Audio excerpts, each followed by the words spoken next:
Opa, tudo bem? Seja muito bem-vindo, seja muito bem-vinda ao podcast Cabeça de Juiz. Meu nome é José Andrade, eu sou juiz de direito, tenho ao meu lado aqui 2 juízes de direito e a nossa ideia nesse podcast é fazer frente àquele famoso jargão popular, que cabeça de juiz é igual fralda de neném, você nunca sabe o que vai encontrar lá dentro. E para virar esse jogo, para te mostrar efetivamente o que você pode esperar, o que você pode encontrar na cabeça de um juiz, nós criamos esse podcast para debater com vocês aqueles assuntos mais importantes da prática jurídica, aquilo que você não vai aprender na faculdade, aquilo que os livros não vão te ensinar, mas aquilo que é realmente importante, aquilo que você precisa saber no seu dia a dia. E o assunto escolhido para a gente debater hoje, para a gente abrir a cabeça desses juízes e mostrar para você como que funciona por dentro, é a contradita. Como contraditar uma testemunha, um assunto de grande relevância. E eu estou aqui com os meus 2 convidados que eu quero apresentar para vocês, já são da casa, já participaram de outros episódios e com certeza vão participar de muitos outros. Contradita da testemunha, para mim, um dos pontos mais importantes da audiência, uma vez que a produção da prova é um momento de extrema importância. Imagine que o seu cliente tem o direito, você vai lá para a audiência feliz e contente e a parte contrária leva uma testemunha, entre aspas, totalmente comprometida, totalmente contaminada com os anseios da parte requerida. Ela mente descaradamente e você não tem o que fazer, você não apresentou a contradita e no resumo da ópera o seu cliente perde a causa mesmo tendo direito. Então daí já dá para você ver a importância desse assunto. Queria apresentar para quem não conhece, ao meu lado esquerdo aqui, o juiz de direito também, Alessandro Melisso Rodrigues. Dá um alô para a galera, o Alessandro. Olá, muito bem. Agradeço mais uma vez a participação nesse podcast e vamos aí discutir esse importante tema relacionado às audiências. Legal. E aqui do meu lado direito, o Mário Balqueiro, também juiz de direito, uma fera aí no processo penal. A palavra vai com você, Mário. Então, olá a todo mundo, aos colegas Zé e Alessandro. Estamos aí e contradita é um tema bastante interessante porque a gente vê no dia a dia, né, na prática, o quanto os profissionais têm dificuldade até em saber lidar, como fazer, o que é a tal da contradita. Eu já tive casos do advogado dizer que quer contraditar a testemunha, você concede a palavra para ele paralisa, né? Porque ele sabia que tinha que contraditar, mas não sabia o que era, como fazer. Então, acho que é bastante importante o tema de hoje. Legal. Você puxou um fio aí para eu lembrar de uma questão importante. Uma das coisas que fazem as pessoas terem medo da sala de audiência é justamente serem pegos de surpresa. Então, como a pessoa desconhece aquilo que vai acontecer, aquilo que pode acontecer, ela tem muito medo. Tem gente que nem se atreve a fazer audiência. Tem gente que passa a vida inteira na advocacia e não faz audiência. Uma receita para acabar com esse medo é aquela básica. Você está prevenido para tudo que pode acontecer. E a contradita é um ponto que você tem que estar prevenido. Primeiro, você precisa conhecer, então, todas as causas, né, que podem levar a uma contradita. Primeiro, para que você possa saber alegar. E segundo, para você saber impugnar. Porque às vezes você não vai apresentar a contradita, mas o seu adversário vai, e chega lá na hora, ele apresenta a contradita, o juiz vira a palavra para você, fala, doutor, a palavra está com o senhor, você não sabe o que fazer, você não sabe o que falar. Então, a contradita não é só importante para você saber impugnar uma testemunha, uma potência testemunha, mas principalmente para você saber defender a sua testemunha. Porque a testemunha que você levou, né, em favor da sua parte, para depor em favor da sua parte, se ela for contraditada, pode fazer com que tudo caia por água abaixo. Eu gosto muito pouco de falar de conceito, mas é preciso, às vezes, a gente falar um pouquinho de conceito, até para esclarecer para todo mundo que está nos assistindo. Eu diria que contradito, o ato de contraditar, e aí vocês podem também me completar ou corrigir se eu estiver falando alguma coisa errada. O que seria? Claro, eu não vou falar de um conceito doutrinário, mas na prática, o que é contraditar? É justamente você olhar para aquela pessoa que foi apresentada para ser ouvida como testemunha e apontar nela alguma das causas que a própria lei traz. A própria lei traz algumas causas que aquela pessoa não pode ser ouvida sob o compromisso de dizer a verdade, porque ela tem alguma causa que pode invalidar, impedir, torná-la suspeita.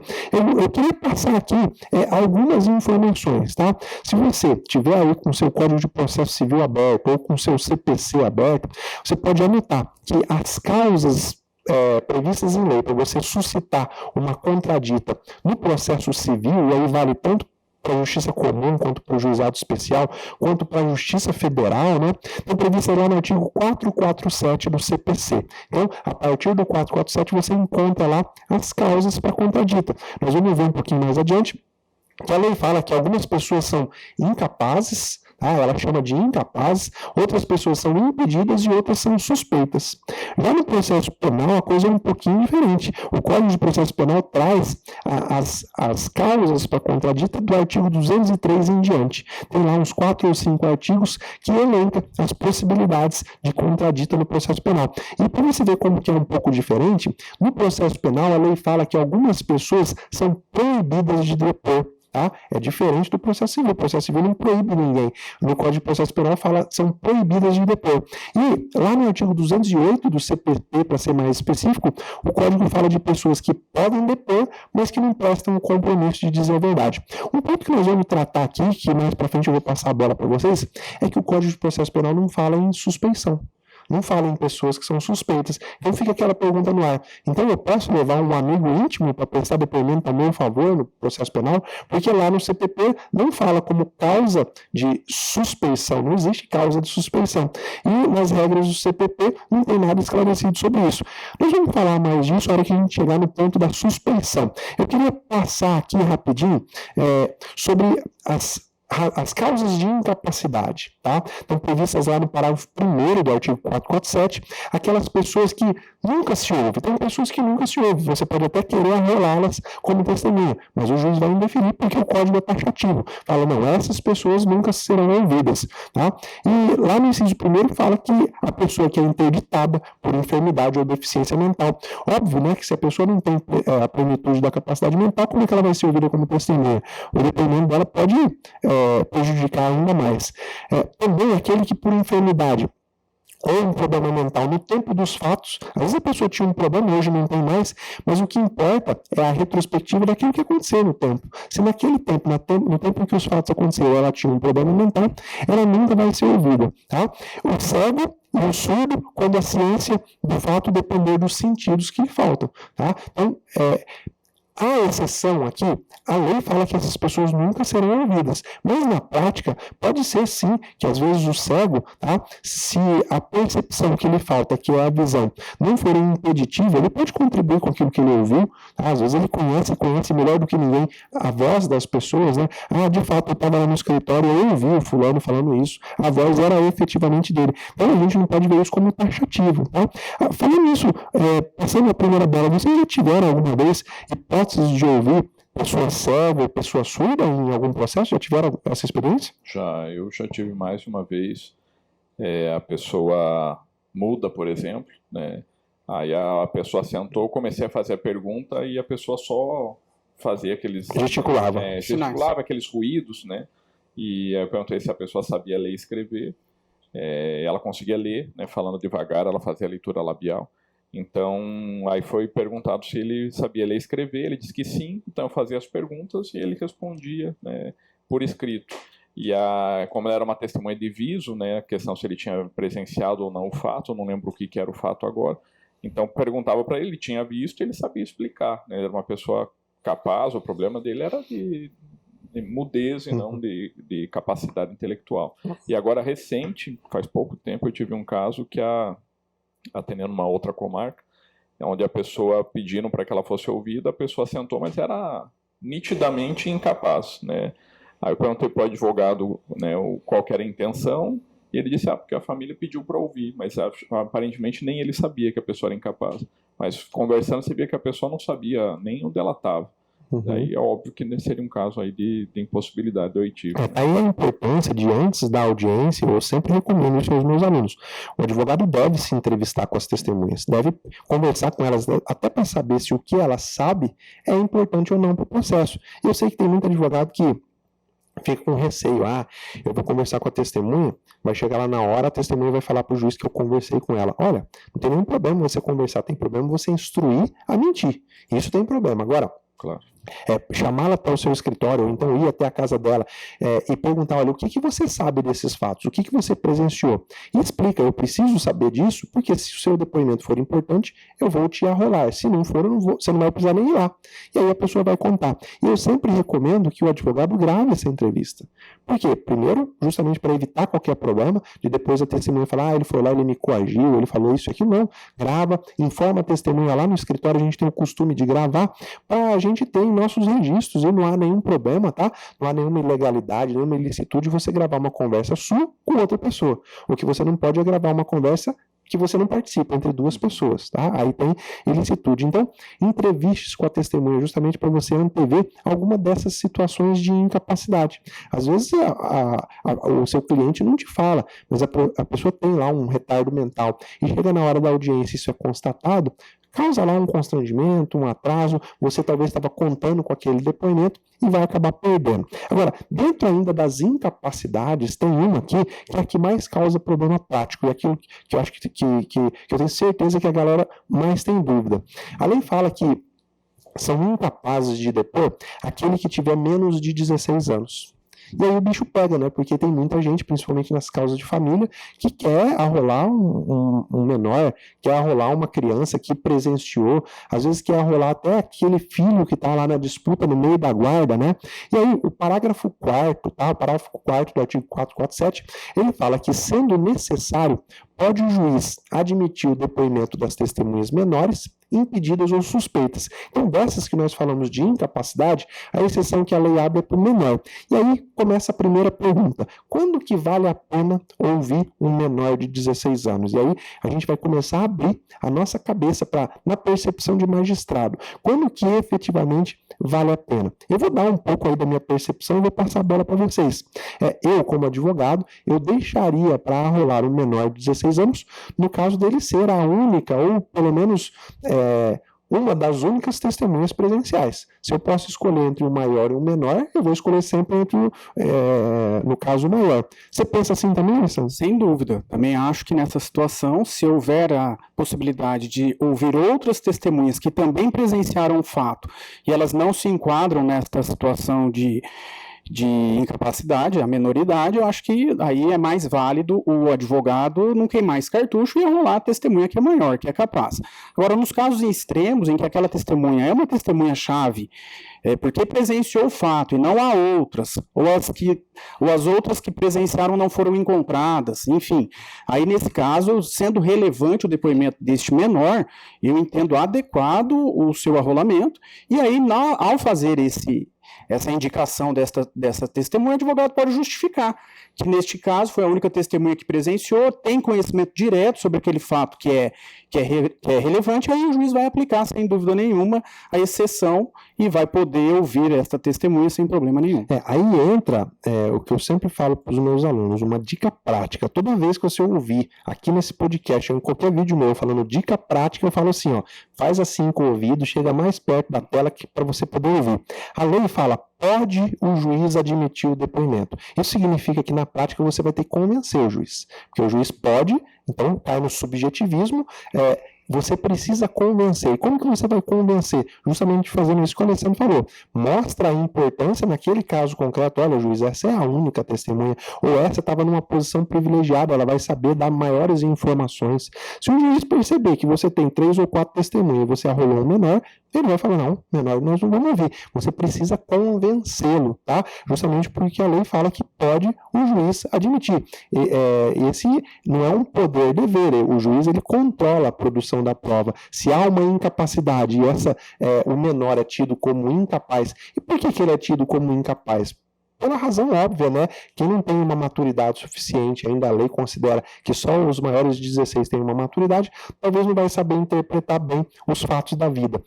Você já viu, Mário, já teve caso aí de menor sendo ouvido, e me fala da sua experiência no que diz respeito à disputa de guarda. Tá? É muito comum, às vezes os pais querem ouvir a criança envolvida. Tá? O que você me diz sobre isso? É bastante comum, né? Em casos de família, às vezes até casos criminais também, né? Já antecipando um pouco essa questão, é normal ter que ouvir menores de idade, né? Os adolescentes, até crianças, às vezes, né? Em casos extremos. Mas por que isso? Às vezes é a única testemunha, né? Como a gente estava conversando aqui, às vezes é a única opção. Claro que se der para evitar de ouvir o menor de idade, melhor, mas às vezes não tem jeito. E acho que se a gente parar para pensar também na função da norma, ou qual que é socorrer da hermenêutica, né, onde que o legislador queria chegar com essas questões, que não é só no Brasil, né, essas limitações tem em qualquer lugar, mas será que o adolescente ele tinha condições de entender o que estava acontecendo?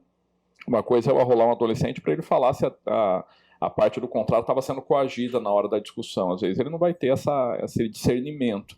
Agora, por exemplo, ele ouvir sobre um acidente de trânsito, se ele viu quem que bateu em quem, se foi o carro que bateu na moto, a moto que bateu no carro, isso é uma coisa que um adolescente de 14 anos pode facilmente explicar, né? Se ele viu se o sinal estava vermelho, estava verde, é uma situação. Agora, dizer se a vítima, o réu se sentiu intimidado naquela situação ou não, já parece que ele precisa de um discernimento um pouco maior que a maturidade dele não permitiria.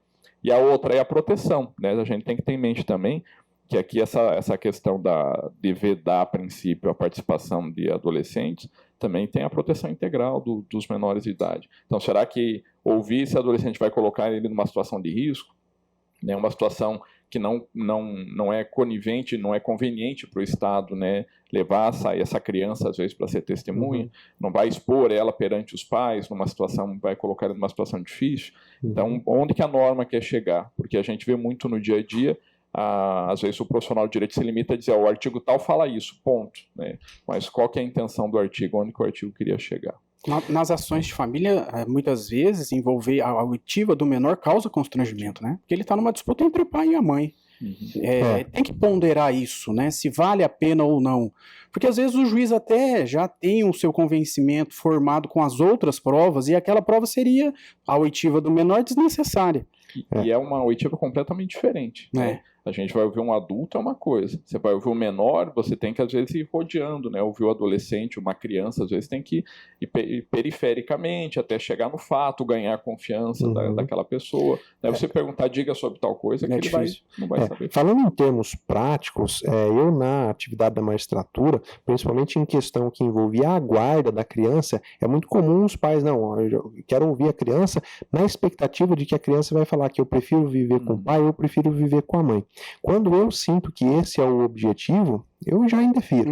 Por quê? Primeiro porque é uma carga de responsabilidade que você não pode transferir para a criança. Se a criança tivesse capacidade para escolher com quem que ela quer morar, ela não era mais criança, ela já era adulto. Né? Quer dizer que se ele escolher assim, a partir de hoje eu não vou comer mais, o pai vai deixar. Ele sabe que o pai e a mãe sabem, ou pelo menos devem saber, que o convívio com os dois pais é extremamente importante para a criança. Então não é a vontade da criança. Na prática, eu pediria a oitiva da criança quando tivesse algum fato concreto que eu quisesse que ela testemunhasse. Por exemplo, uma agressão. Eu quero que ela testemunhe sobre uma agressão, porque essa agressão pode ser decisiva para o juiz decidir se aquele pai ou aquela mãe tem capacidade ou não para ficar com a guarda. E aí eu explicaria isso para o juiz. Para o juiz não indeferir simplesmente porque fala, o depoimento do menor não vai ajudar. Eu sempre recomendo aos meus alunos, quando vai pedir o depoimento de um menor, principalmente em litígio de guarda, detalha, explica por que é importante. Porque a tarefa do advogado é convencer. Quando você não fala, você não convence. Quando você fala pouco, você também não convence. Então, gaste os seus argumentos. Fale, às vezes, se for o caso, oralmente lá na audiência, se o juiz resolver indeferir. Agora, voltando um pouquinho, falando em termos técnicos, o código fala que os menores de 16 anos, eles são incapazes, eles não são ouvidos, e fala que, excepcionalmente, pode o juiz admitir. Mas, uma vez admitido, aí esse menor vai passar pelos outros dois filtros, que é a incapacidade e a suspeição. Não é porque o juiz admitiu a oitiva que ele vai ser ouvido como testemunho, sob o compromisso de dizer a verdade. Primeiro você precisa ver, ele é parente da parte? Se for parente, ele já cai numa regra de impedimento. Se ele for amigo íntimo, inimigo, como nós vamos ver nas hipóteses de suspeição, ele cai numa causa de suspeição. Então, para você, advogado, ficar 2 vezes mais atento. Você vai brigar, talvez, para que o menor não seja ouvido, se não for o interesse do seu cliente, e se ele for ouvido, você vai tentar caracterizar um impedimento ou uma suspeição. Você deve alegar, Não é porque ele é menor e que vai ser ouvido que ele vai ser ouvido sob o compromisso de dizer a verdade. Sobre esse ponto da guarda, é uma questão muito sensível. Eu agradeço aí a colaboração de vocês, porque é exatamente isso. Essa questão da guarda tem duas situações práticas que eu acho muito importante pensando na criança. Enquanto você estava falando aqui, eu estava lembrando. Primeiro, uma coisa que eu costumo fazer, eu nunca tive um problema com um advogado sobre isso. Eu digo, doutor, isso é o seguinte, a gente vai ouvir uma criança, a sugestão é que, naqueles lugares que não tem depoimento sem dano, envolvendo o guarda que não vai ter psicólogo, assistente social, vamos combinar que eu faço as perguntas, os senhores me passam, eu vou filtrando a pergunta de uma forma para não ficar, às vezes, não por mas por falta de prática, às vezes, do profissional, né, é melhor, e até para eu ganhar a confiança da criança, do que cada hora um perguntar e a criança trava. E outra situação, e às vezes essa questão, com quem que você prefere ficar? É uma pergunta típica para ser indeferida, né? Como o Zé falou, não cabe a criança escolher e colocar ela numa situação complicada perante o pai ou a mãe. Então você pode perguntar do relacionamento dela, né? Vai margeando para você entender a situação, mas não impor uma situação difícil para a criança. E a outra que eu acho bastante interessante é pai e mãe não acompanhar o depoimento da criança. O pai e a mãe se retiram, a defesa técnica está ali, né, porque a criança vai ficar constrangida em falar algumas coisas na frente do pai e da mãe. Com certeza, essa é uma bela de uma dica, né? Você vai ouvir mesmo uma criança como advogado, peça para o juiz para que os pais saiam da sala, efetivamente, porque senão vai constranger. A criança vai ficar com receio de falar, não, o meu papai realmente sentava porrada quando a mãe saía de casa. Ele não vai falar, tem o temor. Se já é difícil prestar o depoimento para um adulto, quanto mais para uma criança. E pegando o gancho aí do depoimento sem dano, pode ter certeza que vai ser um episódio do nosso podcast Cabeça de Juiz. Quero convidar também um outro colega nosso, né, o Juliano Márcio Martins, que hoje é uma referência aqui no Brasil sobre esse depoimento especial, esse depoimento de menor. Então fica aí, você já fica esperto que logo nós vamos ter um podcast com esse assunto. Podemos passar aí para as hipóteses de impedimento? Vamos lá. O CPC fala, então, que são impedidos, tá? Impedidos de prestarem o depoimento sobre o compromisso de dizer a verdade aquelas pessoas que tenham alguma relação de parentesco. Ele elenca lá o cônjuge, o companheiro, o ascendente, né? O pai ou o descendente, o filho, em qualquer grau, tá? E quando ele fala do colateral, ele fala até o 3º grau.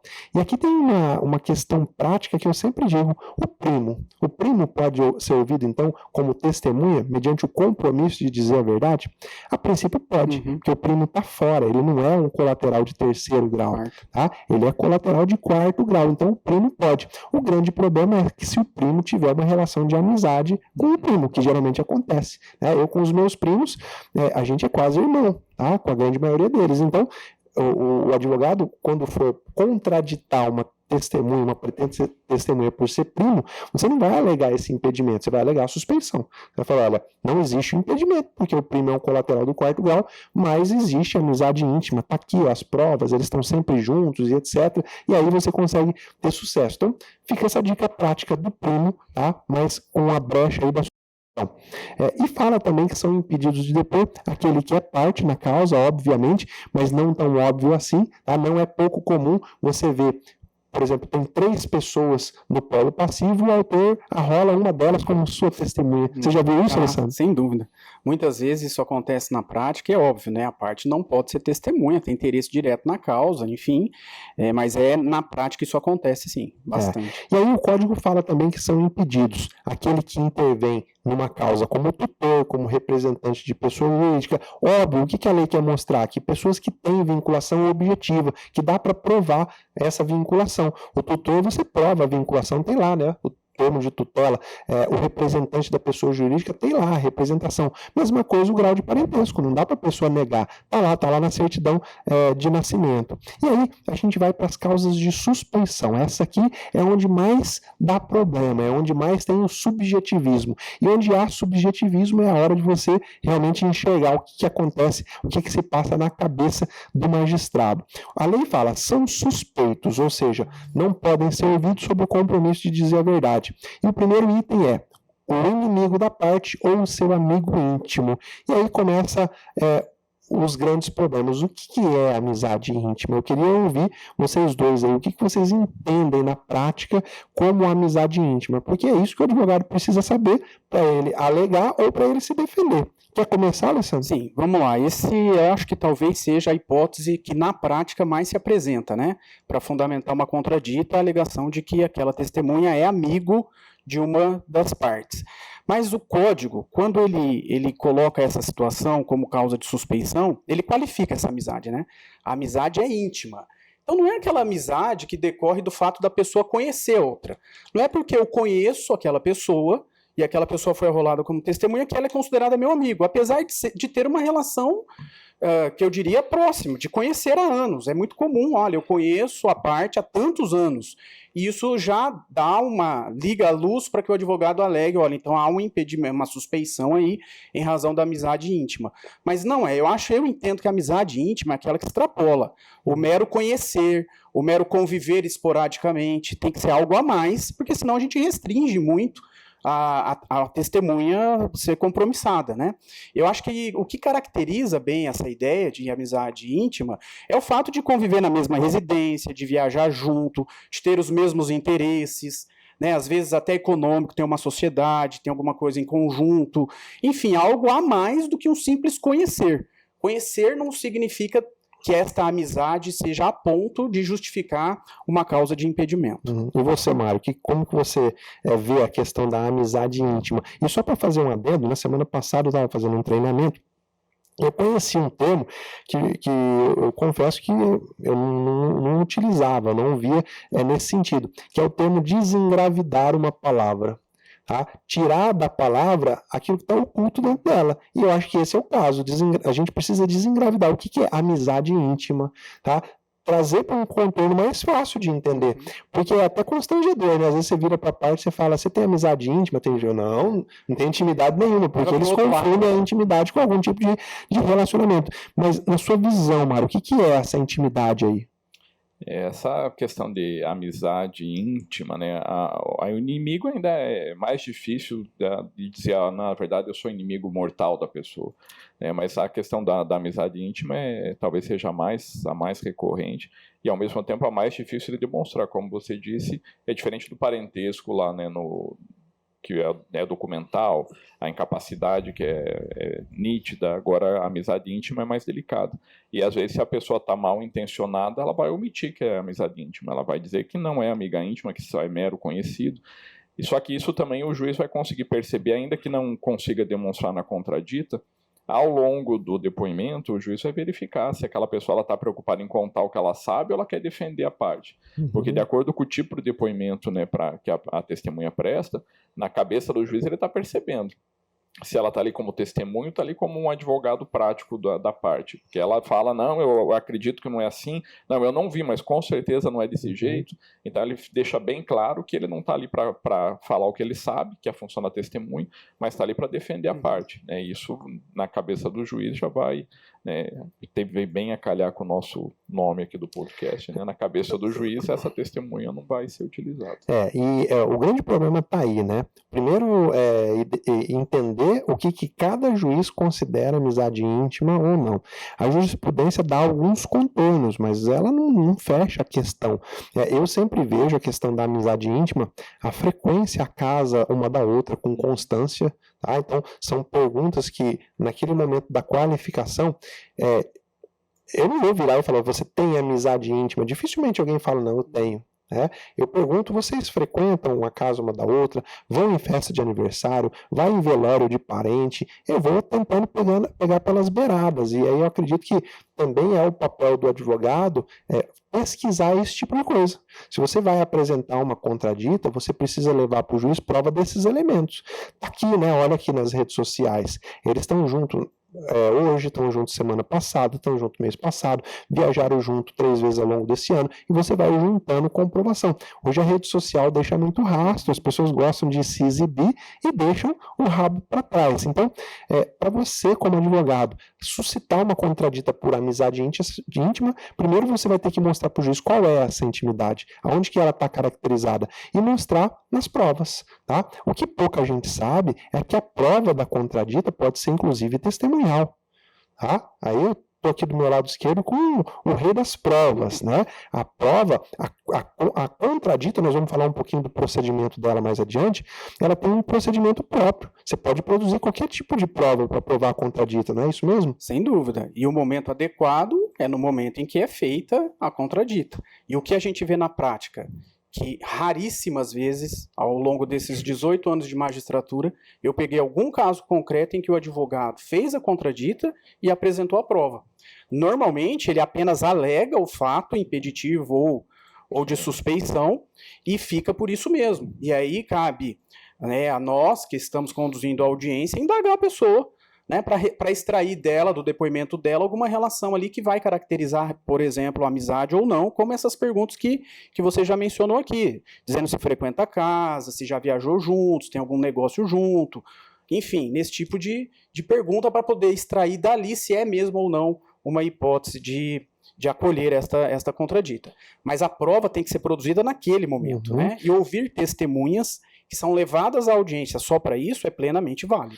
E assim, só trazendo um gancho, quando a gente fala em provar efetivamente, mostrar a amizade íntima, não é aquilo que a parte te falou. Às vezes a parte fala, não, eles são amigos, estão sempre juntos. Você não vai só transferir essa bola para o juiz, falar, eles são amigos, estão sempre juntos. Se você for alegar desse jeito, é melhor não alegar. Tá? Se você for alegar, efetivamente, vá atrás de prova para ver se confirma aquilo que o seu cliente te disse. Fala, olha, para alegar essa contradita, essa amizade, nós precisamos levar prova para o magistrado. Tá? Que prova que você tem? Você tem testemunha? Você tem fotografia? Põe a parte para correr atrás. Mostra para ela a importância, porque para mim isso é o mais importante. A testemunha contaminada é aquela que tem realmente amizade. Agora, falando de perguntas, que perguntas que vocês costumam fazer para tentar extrair essa amizade íntima? Eu falei das minhas aqui. Eu pergunto, vocês viajam juntos, frequentam a casa uma da outra? O que o Alessandro chegou a dizer, o fato delas se conhecerem, de esporadicamente terem almoçado junto uma vez, eu almocei junto com várias pessoas que eu não tenho amizade, tá? Nem amizade e muito menos amizade íntima, mas às vezes é um amigo de um amigo, e aí a pessoa pega lá uma foto do Facebook que mostra a gente sentado junto, pronto, isso é amizade íntima. A gente precisa deixar claro que principalmente o registro das redes sociais precisa ter um liame, né? Precisa ter uma sequência lógica. Não é porque você pegou lá uma foto que as duas pessoas estão juntas que isso prova a amizade íntima. Precisa sempre do mais. Tá? Na prática, Mário, o que você costuma perguntar quando você vai tentar descobrir se há amizade íntima? E qual que é a resposta que para você falar é amizade íntima? Essa questão da frequência em casa é uma coisa que normalmente a gente usa, só que o que acontece? Como é bastante perguntado, às vezes o advogado também já avisa a parte, né? Se perguntar se você frequenta a casa do fulano, você já fala que não. Mas você percebe que eles estavam junto no evento, que ele é testemunha, rede social é uma ferramenta hoje indispensável, e me parece muito importante as perguntas que o advogado vai fazer, né? Porque você abrindo para trazer esses elementos, porque o advogado sabe da história, às vezes o juiz não sabe, ele alega, mas ele já tem na manga o que ele vai perguntar, então ele tem que investigar a vida. E às vezes, eu falo bastante isso ultimamente, aquela ideia antiga do advogado que vai para o embate, que está ali achando que está na guerra, e você pergunta de forma dura, ríspido com a testemunha, isso às vezes cria uma resistência na testemunha responder, e não é o interesse é deixar a testemunha à vontade justamente porque ela entrega, né? Ela vai dizer, não, realmente, eu não frequento a casa do Alessandro, mas eu não frequento porque a mulher dele é brava, mas a gente sai tomar cerveja toda semana junto, né? Então, à medida que você deixa a testemunha à vontade, ela acaba soltando mais informação, que é o que o advogado da contradita quer. Tem alguma pergunta que você faz diferente disso, Alessandro? Não, normalmente são estas mesmo, né? Mesmo. Às vezes eu pergunto qual foi a última vez que você teve na casa da parte, né? Isso vai indicar se faz pouco tempo, se não faz. Frequência também, né? Frequência que ele faz isso. Eu pergunto às vezes também sobre, você sabe se ele tem filho, tem filha? Tem. Sabe quantos? São 3. Sabe a idade? 6, 7, 2 e 3. Porque geralmente, para você chegar nesse nível de detalhe, é porque a pessoa realmente se importa, né? Se interessa. Agora, pulando para outra causa da suspeição, que também está prevista na lei, o parágrafo 3º, no inciso 2º, fala que é suspeito aquele que tiver interesse no litígio. E aí entra uma outra subjetividade. Né? O que é ter interesse no litígio? Então, o advogado arrolou uma testemunha, o juiz tem que perguntar: você tem amizade íntima? Tem interesse no resultado desse processo? E geralmente o que eu sinto é que a pessoa fica perdida, ela não entende o que é essa pergunta. Tá? Como evidenciar, como que o advogado faz para evidenciar na prática que a testemunha tem interesse e quais são as perguntas que a gente pode fazer? Geralmente eu traduzo isso para a testemunha, eu falo assim: olha, você foi arrolada pelo fulano. A fulana entrou com uma ação pedindo tal coisa.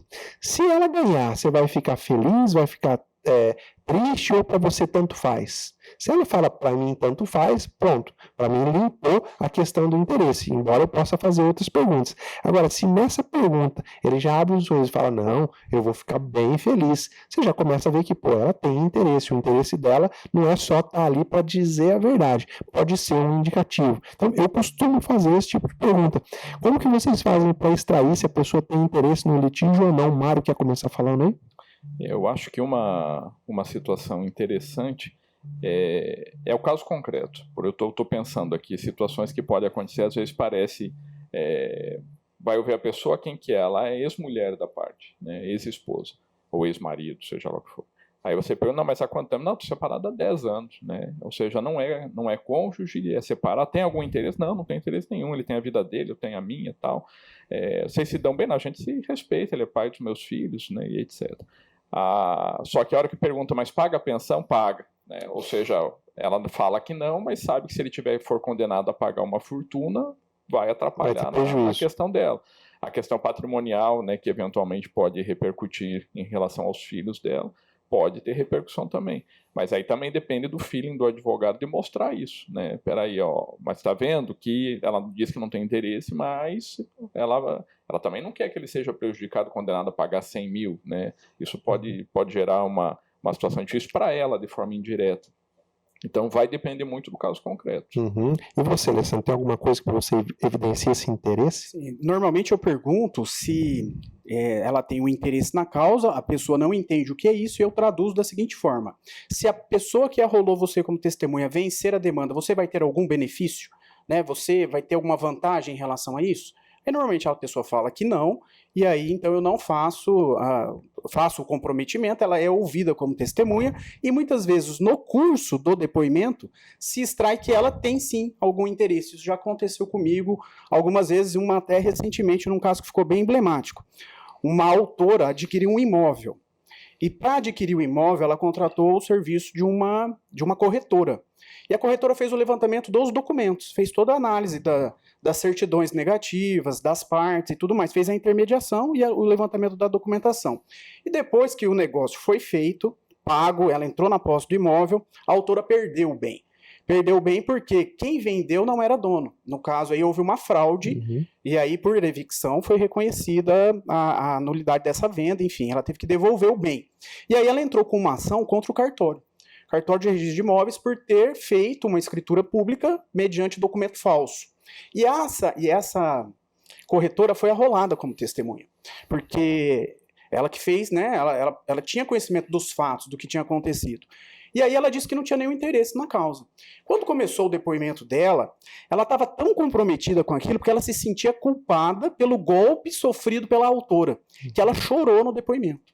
Chorou no depoimento e falou que aquela ação, que aquela situação de ter havido o desfeito do negócio em razão da falsificação dos documentos, aquilo tinha trazido para ela um mal tão grande que ela não tinha se recuperado até aquele dia. E chorou na audiência. Então, quer dizer, ela estava totalmente comprometida, totalmente contaminada, mesmo dizendo no início do depoimento que não tinha nenhum interesse na causa. Então, isso também é muito, muito comum acontecer. Legal, obrigado por esse exemplo aí. Às vezes fica muito no abstrato, exatamente, né? A gente trazer um contorno prático. Eu lembro também de outros contornos práticos que às vezes pode evidenciar o interesse no litígio. Eu lembro de uma comarca onde eu trabalhei, onde havia uma empresa siderúrgica que era acusada de estar poluindo o bairro. Então ela soltava fuligem e poluía, sujava todas as casas. E quase todos da vizinhança entraram com ação contra a siderúrgica. Algumas tinham sido julgadas, outras não, só que as testemunhas eram comuns. Tá? E se a gente for olhar o código não traz essa hipótese. Tá? Não pode servir como testemunha quem tem uma causa semelhante. Tem um interesse semelhante àquele da parte. Exato, e nesse caso as testemunhas tinham. Elas queriam ver a siderúrgica condenada a pagar a indenização para o Mário, porque provavelmente ia pagar para ele também.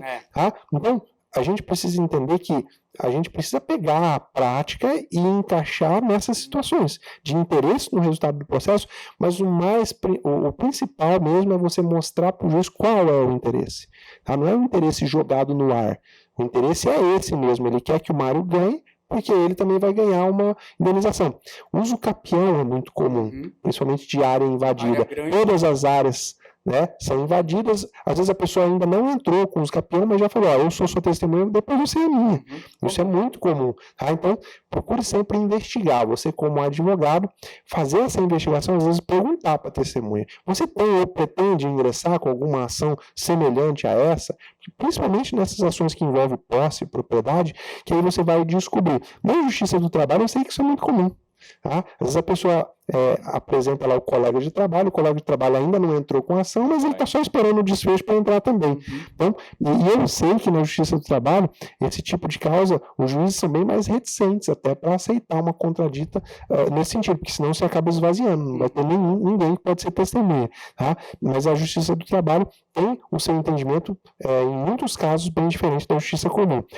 Falando sobre essa forma de entender esses elementos subjetivos, amizade íntima, interesse no litígio, eu acho que uma boa dica para o advogado é quanto mais audiência ele puder assistir, melhor. Vocês concordam comigo? Porque é na prática, é no dia a dia que isso vai se transformar em realidade. Saber o que o determinado juiz considera amizade íntima, saber o que outro considera interesse. E aí eu queria deixar o gancho aqui para quem não conhece, conhecer o projeto Audiências Online. Não sei se você que está assistindo conhece, depois você bate aí no Google, tá? Dá uma googada aí, escreve Audiências Online, você vai ver lá no Audiências Online tem várias audiências reais, gravadas mesmo, para você assistir. Audiências que eu presidi, que o Alessandro presidiu, que o Mário presidiu, tem também lá. Audiências de todas as áreas do direito civil, criminal, júri, execução, para que você possa ver na prática. E lá tem algumas, sim, algumas apresentações de contradito que eu tenho certeza que você vai aprender bastante. Nós falamos aí sobre as hipóteses, sobre como cada juiz interpreta as hipóteses. Eu queria falar um pouco sobre o momento adequado para se alegar a contradita, né? E sobre o procedimento. A gente não pode também enrolar muito, porque eu quero falar muita coisa, também não quero que esse podcast fique muito grande. Sobre o momento, tá? Se você que está assistindo não sabe qual é o momento adequado para você levantar a mão e falar para o juiz, eu quero contraditar essa testemunha. A lei não deixa isso muito claro, a lei não fala expressamente, você deve alegar nesse momento, mas ela deixa entender que é no momento da qualificação. A partir do momento em que o juiz começa a qualificar a testemunha, o que é qualificar? Ele vai perguntar, como que é seu nome? O juiz já pergunta, você é parente, você tem amizade? A testemunha responde, você, excelência, pela ordem, eu quero apresentar a contradita. Eu vejo muito na prática, vocês acabam vendo isso também, às vezes nem começou a audiência, o advogado já fala, doutor, eu quero contraditar a testemunha. E um outro elemento principal, qual é o momento dele apresentar as provas da contradita? Porque hoje com o processo digital tem esse problema. Então eu quero juntar documentos que vão comprovar a contradita. Se eu juntar antes da audiência, a outra parte já vai saber, vai poder se preparar. Como fazer isso na prática? Então, sobre o momento, é isso que vocês veem, e aí vamos complicar um pouco mais. E quando a razão da contradita só surge durante o depoimento? Você acha que preclui para o advogado a possibilidade de levantar a contradita? Porque o juiz faz a qualificação. Você tem amizade, tem interesse? Não, o advogado não sabe de nada, também não levanta. Mas no curso do depoimento ela começa a revelar a melhor amiga da parte. E aí? Cabe ao advogado ou não precluir o seu direito de suscitar a contradita? Ou o juiz tem que tomar essa iniciativa, se distanciando aí um pouco da figura de imparcial e indo aí talvez tomar partido? Como que vocês veem? Vamos ver todas essas situações. Primeiro sobre o momento. Fala um pouco aí, Alessandro, sobre isso. Bom, o momento mesmo, o adequado é durante a qualificação da testemunha. Tem muitos juízes que são bem severos em relação a isso, inclusive se o juiz terminar a qualificação e comprometer a testemunha, depois que ele faz o compromisso com a testemunha, se o advogado da outra parte alega a contradita, o juiz tem juiz que já entende que isso aí está precluso, porque agora eu já compromissei a testemunha, portanto, precluiu o seu direito de apresentar a contradita, tinha que ser durante a qualificação foi encerrada e você não fez isso, fez após. Então, uma dica prática é que seja durante a qualificação, antes do compromisso que o juiz vai fazer para que a testemunha diga a verdade. E, na prática, quando a causa surge durante o depoimento, e aquilo é um fato novo para quem está ouvindo, quem está participando da audiência, aí neste caso eu entendo que o advogado pode sim pedir a palavra e dizer, olha, diante do que foi afirmado pela testemunha agora, que é novo, que acabou de acontecer, surgiu um fato novo que se qualifica como uma das causas de impedimento ou suspeição, então eu estou apresentando a contradita neste momento, e aí eu não vejo nenhum problema do juiz fazer todo o procedimento para saber se realmente a causa está presente ou não. Né? Seria a famosa contradita a posteriori, né? Exatamente. E você acha que o juiz, Mário, você acha que o juiz pode de ofício? Ele fala, pô, a parte não está alegando, mas eu estou vendo que essa pessoa está deixando claro que ela está contaminada, embora eu já tenha qualificado. Você acha que de ofício o juiz pode matar essa bola no peito aí? Me parece que quanto a contradita, não, né? A questão do juiz é esse juízo de valor que ele vai fazer. É claro que ele pode, não ali na hora, mas depois na sentença, vai dizer, quanto a testemunha X, né, ela demonstrou que tem interesse na causa, porque apesar de não ter a contradita, ficou claro pelas respostas, assim, eu vou considerar um peso menor do que outras testemunhas na valoração, na sentença. Imparciais. Então a questão do juiz é a valoração, não é ele contraditar, né, que isso seria papel da parte. Quanto ao momento, uma dica prática aqui, porque como a gente começou a falar aqui, mas não está muito claro, e daí o advogado vai ficar, não, mas esse juiz é bravo, se eu contraditar de cara, ele vai dizer que eu estou atropelando, se eu deixar passar, está precluso, eu faço o quê? Né? Uma dica seria, vai qualificar, começou a qualificar, ou no final da qualificação já fala, doutor, eu vou querer contraditar a testemunha, apresentar a contradita, né? No entendimento do senhor é agora, né? Ou é no compromisso? Eu, particularmente, entendo que é no compromisso. Né? Por que isso?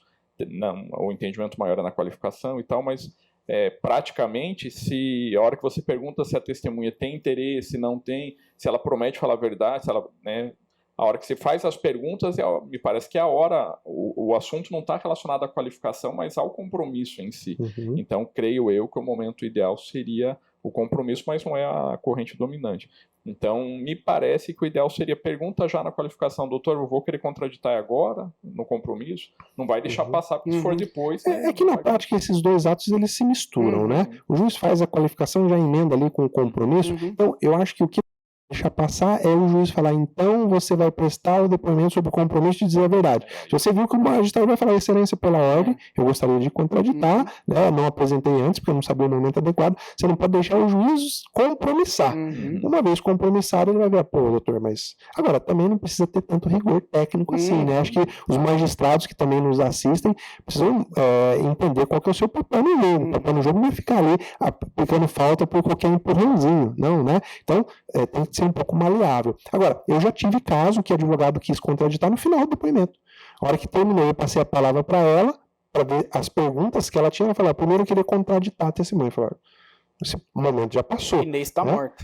Inês está morta, então não dá mais tempo. Então, a dica prática é, ali no momento da qualificação, antes do juiz falar que a testemunha está prestando o depoimento sobre o compromisso de dizer a verdade. E aí começa o procedimento da contradita. Como nós já falamos, é um procedimento como outro qualquer. Tá? Como que funciona na prática? Primeiro o juiz pergunta para aquela pretensa testemunha se ela tem interesse, se ela tem amizade e se ela confirma os fatos que foram alegados pelo advogado. Porque o juiz vai passar a palavra, você quer contraditar? Tudo bem, a palavra está com o senhor, pode apresentar os fundamentos.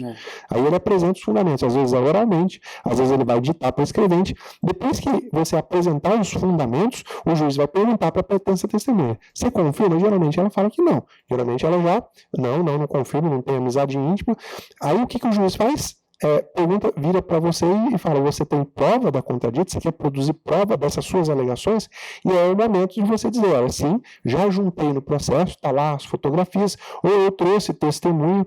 E, inclusive, eu sempre recomendo aos meus alunos a pedir, às vezes, o depoimento pessoal da parte.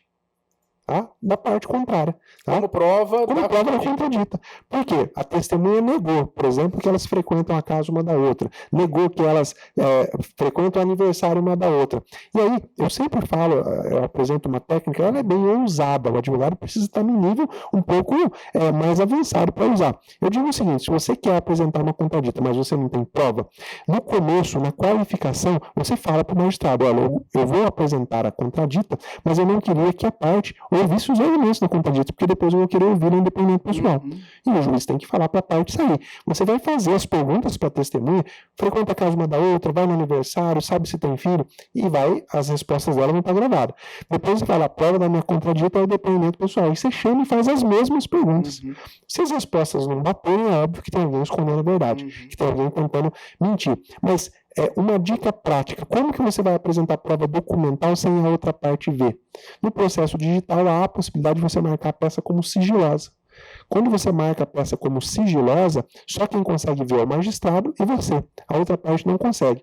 Chegou no momento da audiência, a hora que o juiz perguntar, você tem prova da contradita? Você vai falar sim, está juntado no processo. Inclusive, eu peço para que Vossa Excelência desmarque como peça sigilosa, para que a outra parte agora possa conhecer. É esse mesmo mecanismo? Porque eu já tive caso do advogado chegar lá com os papeizinhos na hora da audiência. Isso não pode mais no processo digital, né? Pois é, se tem essa possibilidade pelo sistema de apresentar o documento de forma sigilosa antecipadamente, então aí eu acho que o caminho é esse, né? Porque pelas regras que tem da disciplina do processo digital, não há possibilidade de apresentar o documento na hora da audiência para ele ser juntado aos autos, né? Ele já tem que vir digitalizado. Então aí o caminho é esse mesmo, é fazer através do instrumento do sigilo do documento, né? E aí abre-se esse documento na hora da audiência e, se for o caso até, a outra parte pode se manifestar sobre ele em efetivo contraditório. Eu não sei se na prática vocês se utilizam disso ou não, mas quando é apresentada a contradita pelo autor, e aí o advogado do autor apresenta as razões da contradita, eu normalmente abro a palavra, a manifestação da parte do advogado da parte contrária, né, para ele poder ali exercer o efetivo contraditório antes da minha decisão. E aí depois eu faço a oitiva da testemunha se ela confirma ou não aquele fato que justifica a contradita. Então o caminho, o procedimento que eu utilizo é nesse sentido, e aí o documento pode ser aberto no momento da audiência. E a lei não deixa claro, né? A lei não traz os detalhes. Agora, todo procedimento tem que ter contraditório, produção de prova e manifestação sobre as provas. Eu faço o procedimento completo. Pergunto para a testemunha, abro a palavra para outra parte, produzo as provas e depois abro a oportunidade para se manifestar sobre as provas. É claro que isso tumultua a audiência. Tem advogado que fala, se eu faço isso, o juiz já fica com cara de bravo. Bom, paciência, né? Talvez um profissional que está ali não deveria estar, mas a gente tem que saber que o nosso papel, já que nós seremos o destinatário de analisar aquela prova, eu quero a prova mais isenta possível, tá? Eu não posso deixar que venha para o processo uma prova de alguém que queira me enganar. Agora, vamos evoluir aqui nos nossos problemas, né? É muito fácil para o advogado investigar e alegar a contradita quando ele conhece a testemunha, mas e nos procedimentos em que ele conhece a testemunha na hora? Como no juizado especial. No juizado especial, você não é obrigado a arrolar a testemunha. E aí, chega lá no corredor, o seu cliente vira lá, aquele lá é o compadre, é padrinho do filho. E aí, você não tem como provar, você não tem como fazer. Como fazer na prática? Como suscitar essa contradita na prática, já que você não tem prova nenhuma, já que você acabou de conhecer a testemunha? Vocês têm alguma ideia? Geralmente eu oriento os meus alunos a chegar antes na audiência, fica lá com a parte e já instrui a parte. Quem chegar junto com a parte contrária, você olha, vê se você conhece. Se você conhecer, já vamos entrar aqui em rede social, ver se a gente já encontra alguma prova. Se você conhecer e souber que eles têm alguma amizade íntima, já vê aí o nome de alguém que possa testemunhar sobre isso, tá?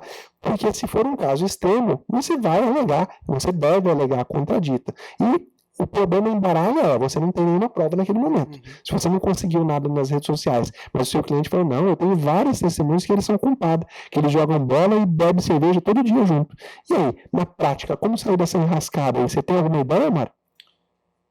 Primeiro, pegando o gancho nessa questão do arrolar, às vezes as pessoas, eu já ouvi pessoa questionando, para que agora eu tenho que arrolar testemunha se eu que tenho que levar testemunha, né, pelo CPC novo.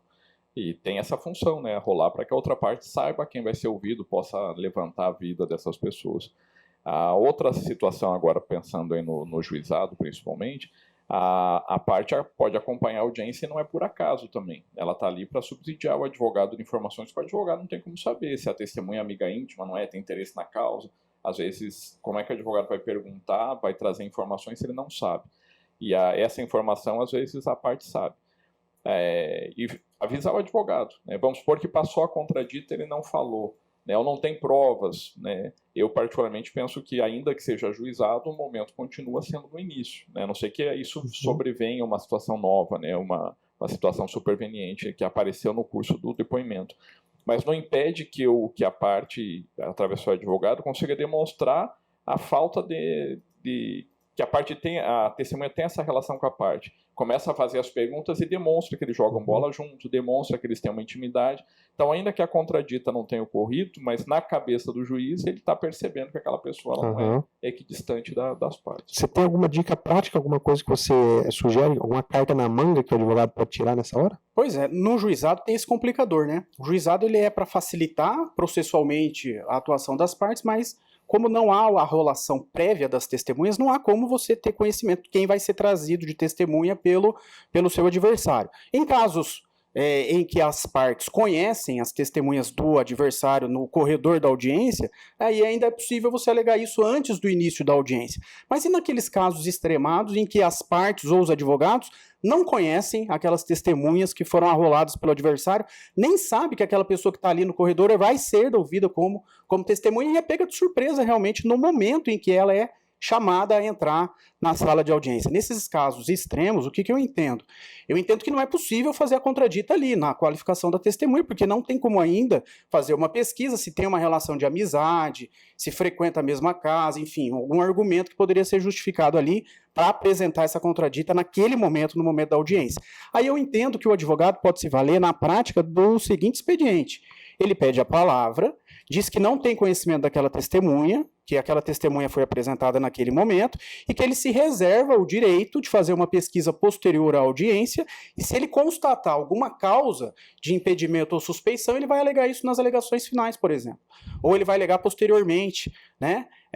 Para que o juiz possa valorar isso no momento em que ele for proferir a sentença. Lá o juiz vai ter, então, a informação, através de uma petição que ele vai fazer depois da audiência, de que aquela testemunha poderia ter alguma causa de impedimento ou de suspeição, e nesta petição que ele vai informar isso, ele vai juntar as provas. Então o juiz, antes de sentenciar, isso aí só vai ser possível se o juiz não sentenciar em audiência, né, obviamente, mas eu acho que ele se consegue resguardar o direito dele de apresentar a contradita depois. Veja que nós temos aqui 3 magistrados com 18 anos praticamente de experiência e não há um consenso sobre que saída tomar. Eu fico imaginando o advogado que está aí, né, no começo da carreira, ou não no começo, mas está aí nessa encruzilhada. Então acho que a gente tem aqui um consenso de que é um ponto que a lei precisa melhorar. Tá? Não adianta a gente falar, eu vou para o juizado, porque o juizado tem celeridade, sendo que se você não consegue, na lei do juizado, dar amplitude para resguardar os direitos, não adianta nada. Você tem celeridade, mas entrega uma justiça porcaria. Não adianta, né? Eu dou celeridade, não deixo você alegar contradito, o momento passou, você tinha que ter adivinhado quem eram as testemunhas, e eu vou dar uma sentença baseada no depoimento de uma pessoa totalmente contaminada. Então, isso para mim não é justiça. Então, é um ponto que a lei do juizado precisa melhorar. E eu falo, você como advogado, você tem um canal para isso acontecer. Esse canal se chama OAB. Fala com o seu representante da OAB, porque é um problema que afeta todos, né? Todos. Afeta mais diretamente o jurisdicionado, porque vai acabar ficando sem entender, mas como eu perdi? Teve lá uma testemunha, mas aquela testemunha é o compadre. Mas nós não alegamos que era compadre porque eu não sabia que ele ia ser arrolado, e aí a culpa acaba sendo transferida para quem não a tem, né? Que não é o judiciário que faz a legislação. Você vê, saíram 3 ideias diferentes, então é um ponto bem sensível esse momento. Eu acho que na prática, se você conseguir investigar ali e descobrir que há amizade íntima, no mínimo você tem que alegar e pedir oportunidade probatória. Pedir oportunidade probatória, pedir para o juiz suspender o ato, tá? O contraditório é uma base constitucional. O juiz não pode falar, não, em nome da celeridade, você tem que produzir tudo aqui nesse momento. Tudo bem, juiz, mas como que eu ia adivinhar quem eram as pessoas que seriam ouvidas? Tá? E aí é uma questão de lógica. Agora, sempre que você argumenta e fundamenta, você tem chance maior de seu pedido ser acolhido. Quando você esbraveja, grita e bate na mesa, a chance do pedido ser acolhido diminui, não é assim? Sem dúvida. Quando você expõe o argumento tecnicamente, com raciocínio lógico. E o melhor de tudo que você precisa saber é que você gritar e elevar o tom de voz não vai convencer o juiz. Muito pelo contrário. Pode ser que aí, como o juiz também é um ser humano provido de vaidade, pode ser que aí ele pare até de ponderar sobre a possibilidade de voltar atrás. É igual jogador de futebol. Toma cartão vermelho, vai reclamar, vai xingar. Você já viu o juiz voltar atrás e falar, não, você me xingou, mas acho que você tem razão, eu vou anular o cartão. Na prática acontece a mesma coisa. Então, pondera, com argumentos, com lógica. Agora, sempre tenta se precaver. Chega antes, analisa as testemunhas, pesquisa as redes sociais, usa aquela técnica que eu ensinei de alegar a contradita e pedir o depoimento pessoal da parte para confrontar os dois depoimentos, mas é um ponto que precisa melhorar. E eu sei que na Justiça do Trabalho é assim também. Na Justiça do Trabalho também se conhece a testemunha naquele momento, pelo menos em alguns procedimentos, assim já me disse o nosso grande amigo Boris. Agora, vamos para um outro ponto, que a gente já está chegando perto do final, e eu deixei, eu acho que a cereja do bolo, agora para o final. Nós vamos falar de 2 pontos. A lei fala que o juiz pode ouvir as pessoas como informante. Então, você arrolou uma pessoa para ser ouvida como testemunha, foi alegada a contradita, o juiz acolheu a contradita, falando, não, você não vai ser testemunha. E aí, o juiz deve ouvir esse informante ou pode ouvir esse informante? Como que vocês costumam fazer na prática para decidir se ouve ou se não ouve? E aí, o ponto principal, que aí nós vamos falar no final, é sobre o valor do depoimento do informante. Vale o depoimento do informante? Porque se você vai ouvir e não vai ter valor, é melhor não ouvir. Né? Como que isso a gente pode traduzir na prática? Como que a gente pode desengravidar essa palavra informante? Até porque o advogado, às vezes, ele olha para o rol que o cliente apresentou e só tem parente e amigo. E aí, apresento, não apresento? Vamos por partes, então. O juiz pode ou o juiz deve? Porque a lei fala, sendo necessário, pode o juiz admitir o depoimento das testemunhas menores, impedidas ou suspeitas. Qual que é a régua desse subjetivismo? O que você faz na prática para decidir se ouve ou se não ouve, Alessandro? Na prática, eu ouço. Sempre ouve? Sempre ouço. Todas as contraditas que foram acolhidas por mim, eu ouvi a pessoa rolada como informante. Eu acho que eu entendo que a parte que arrolou a testemunha tem o direito fundamental de produzir aquela prova. Ainda que não seja uma prova testemunhal, de uma testemunha que será ouvida, mas será acolhido o depoimento de um informante. E aí, aquele informante, se ele tiver conhecimento dos fatos, se ele vai trazer elementos para o juiz formar o seu convencimento, ainda que esse juízo de credibilidade não seja o mesmo juízo de credibilidade de uma testemunha, porque aí há uma causa que torna ou impedido ou suspeito, que vai trazer uma série de dúvidas em relação à credibilidade daquele depoimento, a prova é feita. E aí o juiz vai valorar a validade disso lá na sentença. Mas o direito de produzir a prova, eu acho que deve ser respeitado. Como eu entendo que é um direito fundamental das partes, eu faço a colheita do depoimento na audiência e aí valoro isso depois no final, quando for proferida a sentença. A minha régua é mais ou menos assim. A parte pode arrolar, então, no processo civil, até 3 testemunhas para a prova de cada fato. Se ela rola 3 informantes, eu já viro para o advogado e falo, doutor, são 3 informantes. O senhor quer escolher 1, 2 ou nós vamos ouvir os 3 informantes? Eu já dou a dica de que... Ou o contrário, né? Se tem um informante e 2 testemunhas, falo, doutor, vamos ouvir então primeiro as testemunhas e deixa o informante para o final, porque aí o advogado já saca, não, as testemunhas já falaram que é necessário, o depoimento do informante tem menor valor, na prática eu vou dispensar. A minha régua, e aí acho que fica a dica prática, mostra para o juiz que é essencial que aquele informante seja ouvido, ou porque ele é sua única testemunha, às vezes você tem 3, o acidente aconteceu, tinha pai, mãe e filha dentro do carro. Não tinha mais ninguém. Tá? Não tinha, o acidente aconteceu numa estrada. Então mostra para o juiz, nessa situação fática, eu só tenho esses 3 informantes que presenciaram. Então a oitiva deles é fundamental. Tá? É crucial. Agora, se estava lá num cruzamento com 1 milhão de gente em volta, você escolheu arrolar o seu amigo que estava voltando de uma festa com você, né? Na cabeça do juiz, não fecha, essa conta não fecha. Ou para fechar, você precisa explicar. Por exemplo, não peguei o contato de ninguém, tá? Apesar de que geralmente em boletim de ocorrência consta nome de testemunha, tá? Então, você mostra para o juiz a razão de estar arrolando efetivamente aquele informante. Mas o verbo da lei é o pode, tá? E a lei ainda fala no parágrafo 5º que o juiz vai atribuir o valor que esse depoimento merecer lá na sentença. Vamos pegar o gancho. Como que você faz, Mário, para atribuir valor ou não para o depoimento de um informante na prática? Normalmente, primeiro quanto ao oitivo, eu também quase sempre, a não ser com aquela opção que você vê que a pessoa não vai ter condição de te ajudar no processo. Mas eu acho que o processo é a ferramenta para chegar no direito material e a gente não pode priorizar demais o processo a ponto de eventualmente prejudicar o direito material. Quanto à valoração, normalmente na hora de analisar as provas na sentença, eu vejo primeiro, faço essa seleção, vejo primeiro as testemunhas. Se já der para julgar sem o informante, às vezes eu vou utilizar pouco, nem vou utilizar as provas do informante. Às vezes está bem demonstrado com base em 2 testemunhas e aquele informante pouco acrescentou. Eu não vou precisar perder essa discussão, perder tempo, energia com essa discussão. Agora, tem casos que não tem jeito, né? A gente vai depender do informante. E tem casos também, estava lembrando aqui, que inverte. Às vezes você diz, não, eu vou ouvir na condição do informante. E eu já tive um caso que eu ouvi a mãe da parte, e foi contraditado, e foi dito que era a mãe, foi ouvido como informante, mas sobre a situação da pessoa, né, como ela está vivendo ou não está vivendo naquele caso concreto, é interessante ouvir a mãe. E a mãe arrebentou com a parte.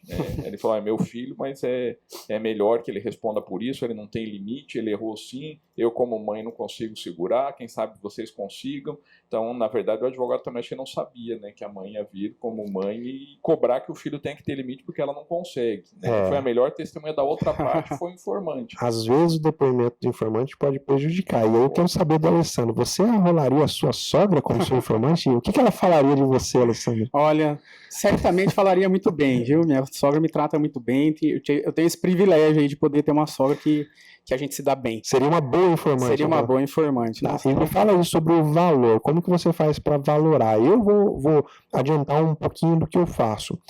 Primeiro, no momento da oitiva, para mim esse é o momento mais importante, porque há informantes que, embora sejam informantes, o depoimento é coerente, o depoimento é sensato, o depoimento bate com o que outras testemunhas disseram.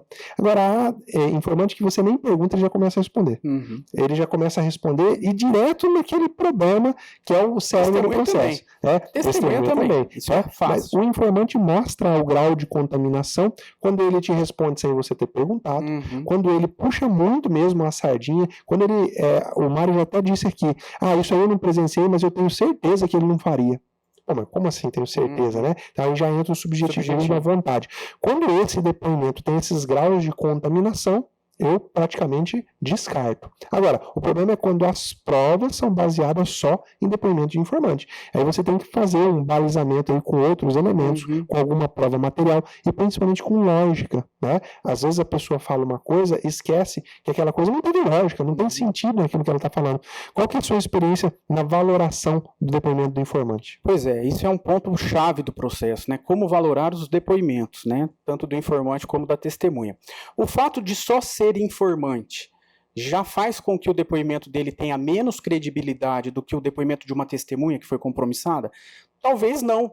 Talvez o depoimento dele seja mais coerente com as provas documentais e outros elementos de prova do que aquela testemunha que foi compromissada e o depoimento dela foi totalmente discrepante das demais provas. Só fazendo um gancho, o fato dela não prestar o compromisso de dizer a verdade significa que o juiz não vai poder prendê-la se identificar que ela mentiu. Mas o código é claro e fala que o juiz vai atribuir o valor que possa merecer. Pode merecer todo o valor ou nenhum valor. Nenhum valor, exatamente. O contexto do que ela trouxer, né? É o contexto, se tem coerência, se tem credibilidade, se tem conhecimento específico daquele fato que é considerado o fato controvertido do processo. E que não é exagerado a ponto de saber um detalhe que é mínimo e que aquele detalhe só poderia vir a ela porque ela foi instruída por alguém para dizer aquilo, ou também não pode ser tão genérico a ponto dela não saber nada, não ter ideia do que está acontecendo. Então o juiz vai fazer ali um meio de campo, analisando esses pontos específicos do depoimento para poder retirar dele a credibilidade necessária para formar ou não o seu convencimento. Agora, o que eu faço sempre ao valorar a prova, tanto da testemunha como a prova colhida pelo informante, o depoimento colhido pelo informante, é analisar todos os depoimentos. Né? A gente vê na prática muitas vezes que na sentença só se valora, só se analisa aquelas provas que foram as necessárias para convencer o juiz. E as outras provas, os outros depoimentos que não foram suficientes para convencer, o juiz ignorar, não fazer um juízo de valor ali. E nesse depoimento também há necessidade de fazer um juízo de valor. Até para dizer por que não foi o depoimento acolhido para formar o seu convencimento. Ali tinha evidências de mentira, de incoerência, há uma relação mais próxima com a parte do que a outra testemunha que não tem essa relação próxima. Ou seja, o juiz deve justificar para as partes por que uma venceu, e a outra perdeu, né? E aí fica bem claro na hora de fazer a valoração dos depoimentos. E aí você me dá um gancho para eu falar para os nossos, as pessoas que nos assistem, tá? A gente está caminhando para o final. Chega mais perto da câmera, faz assim, porque isso que o Alessandro acabou de falar é uma obrigação do advogado explorar nas alegações finais. Eu ia falar isso. Se você não explorar as contradições, se você não explorar a coerência dos depoimentos nas alegações finais, você vai deixar essa atividade intelectual criativa totalmente na mão do juiz, tá? Ou na parte contrária, principalmente se você for o autor, se você não explorar isso, o seu adversário pode explorar porque ele fala depois que você. Então, as alegações finais, aí tem muita gente que fala, pra que o juiz nem lê, o juiz nem ouve. Tá bom, eu leio, você lê? Você ouve? Você lê? Você ouve? Então, nós estamos falando, você pode ter tido uma experiência ruim, e as pessoas se balizam hoje pelas experiências ruins. Eu tive uma experiência lá em que eu estava fazendo a alegação, o juiz estava lá no celular. Tem gente que tem a capacidade de estar aqui, mas está com o ouvido ali. Tem gente que está disfarçando, que não está prestando atenção, mas está prestando atenção. Então, não se balize pelo errado, balize-se pelo certo. Se você tem a oportunidade de falar nesse momento, explore essas contradições. Fala para o juiz por que o depoimento do informante é mais importante do que da testemunha, por que tem que ter mais credibilidade. Agora, tem que ter raciocínio rápido, tem que estar preparado para a sala de audiência. Você não pode ir para lá como se fosse um ato qualquer. Eu vou lá fazer uma selfie na frente do fórum e vou voltar. Não, é o ato mais importante do processo. Para a gente encerrar, e antes de encerrar, eu sempre gosto de passar a palavra aí. Mário ou Alessandro, tem alguma consideração final que vocês querem fazer? Só quanto a esse fechamento aí das alegações, né, das alegações finais, dos memoriais, me parece importante também que seja um trabalho de qualidade, trazer essas ações para mostrar, o juiz está percebendo isso, a contradição dessa testemunha, a importância do que essa trouxe, porque às vezes alguns juízes reclamam e no dia a dia a gente percebe isso, muitas alegações finais que se limitam a fazer um relatório do processo. Para fazer relatório do que aconteceu no processo, não precisava de alegações finais. Ou se limita a repetir, faz um Ctrl-C, Ctrl-V da contestação da inicial. Ou seja, todo o arcabouço probatório que foi produzido não se deu ao trabalho de trazer esses elementos para o juiz. Então, isso às vezes também cria uma situação de dizer, mas tem juiz que nem lê. Porque o que está acontecendo? Por que está movendo? Porque muitas vezes essas peças se limitam a repetir a peça que ele já leu antes. É isso aí. Então, quanto mais ele traz, faz esse link da prova com o fato, demonstra, faz esse juízo de convencimento aí. Para isso que serve a alegação final. Você não precisava ter alegação. E eu gosto de falar para os meus alunos, você tem a opção de ser um meio advogado ou um advogado por inteiro. O advogado por inteiro é aquele que não despreza as oportunidades que são dadas para ele falar no processo. Se você quer ser um meio advogado, a alegação final é remissiva. Chega a me coçar quando a parte fala assim, é remissiva. Quer dizer que toda a prova que foi produzida, você não quer falar nada sobre ela? Você vai deixar só o juiz falar e aí depois você vai reclamar em recurso. Então, abandona essa ideia, tá? Eu não quero dizer que às vezes o caso é muito simples, é muito simplório, tá? Reconhecimento jurídico do pedido. Ou a revelia. Agora, em caso que há pontos controvertidos, você não explorar essa oportunidade, é claro e é óbvio que as alegações é para falar sobre a prova. Por quê? Porque quando não tem prova, nem tem alegações. Se você vai para a audiência e todo mundo desiste das testemunhas, o juiz não abre para as alegações finais. Ele manda concluso para a sentença. Então, a alegação é para falar sobre a prova, não é bem pontuado aí pelo Mário, para fazer aí uma revisão da tese jurídica. E aí, Alessandro, suas considerações? É isso mesmo, né? As alegações remissivas é, assim, a pior coisa possível, ainda mais em processo que tem discussão de fato controvertida e testemunhas que vão para um lado e vão para o outro.